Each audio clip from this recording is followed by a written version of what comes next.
You want to show them your green room? Come on. Own room. Right here. You have your own pretty window. You can look outside every morning. There's no place like home, and for Sergeant J.D. Williams and his family, having a place to call their own has been a long time coming. I think half of my daughter's life, she grew up in a hotel room.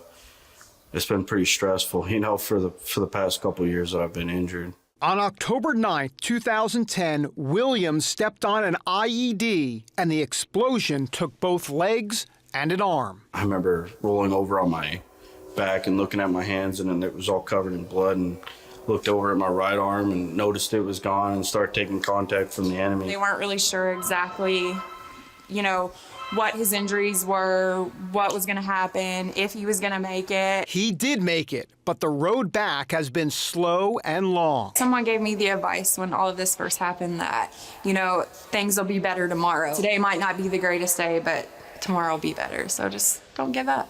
And it's been full of unexpected blessings. First and foremost, a new home that J.D. calls his House of Valor, one built with his specific needs in mind. Double oven, nice low oven so JD can cook, putting stuff in the lower oven, right? I do the cooking anyway. Kelly Paul, wife of Kentucky Senator Rand Paul, gave CBN News a special tour. She serves on the board of Helping a Hero, the organization that gave J.D. this home. They have an antler chandelier because JD's originally from Montana and he loves to hunt. Bamboo floors, and this is the hardest product that they said that you could get for wheelchairs or the legs that JD has. It's been quite an experience for you to be a blessing to someone, but yet you've been kind of blessed in the process too, I would think. You just see the light in people. You see God working through people. People are so grateful sometimes to have the opportunity to express goodness. Some 90 injured veterans across more than 20 states now live in homes that allow them to be self-sufficient. So just to be able to watch him, you know, learn to relive his life again on his own without help, I mean, you can't ask for anything better than that. Everyone we talked to felt the same way, especially Benny Jones, who wasn't too keen on helping out in the beginning. I didn't want to do this.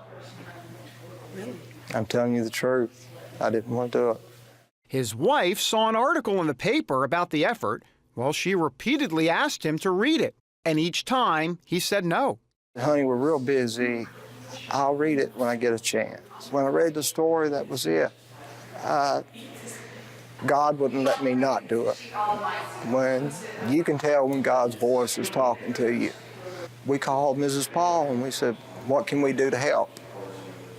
She said, we need a builder. I said, you've got one. But when asked to help, people often end up giving more. This is one of the few projects that people actually call you up and say, thank you for asking me to give, for letting me have the opportunity to change this family's life. One anonymous donor mailed $500 in $20 bills to builder Larkin Ritter. That's what's been neat. No one wants credit. Nobody's passing business cards out. Yeah. They're all just, what can I do? The 4-bedroom home is worth around $400,000, but helping a vet helped complete it for about $150,000 in cash. Senator Rand Paul joined forces with Kentucky Democrat John Yarmouth to raise money for the organization. Republicans and Democrats don't always agree in Washington. That's a news flash. But one thing we do seem to come together on is trying to help our wounded veterans. Whether you believe in the war or not in the war, but you see what this family's been through and what he's gave and his commitment and his sacrifice for this country. It's very little that's asked of us. But J.D. won't call it a sacrifice. I was a very, very fortunate leader to not lose anybody, both deployments that I've done, and still be here today, you know, and being able to, you know, say I did take a IED out, you know, out of everybody else, out of harm's way, just you know, and I lived through it. I remember looking up at the sky and asking God, like, give me one more chance, you know, and for him to come back and have all these good people that live right here, build us a home and stuff, it's definitely God, you know, looking out for us. And I feel like I died that day and went to heaven because everything's just been so smooth for us and so amazing that I feel like a better man today than I was before I got injured. Reporting from Auburn, Kentucky, I'm David Brody, CBN News.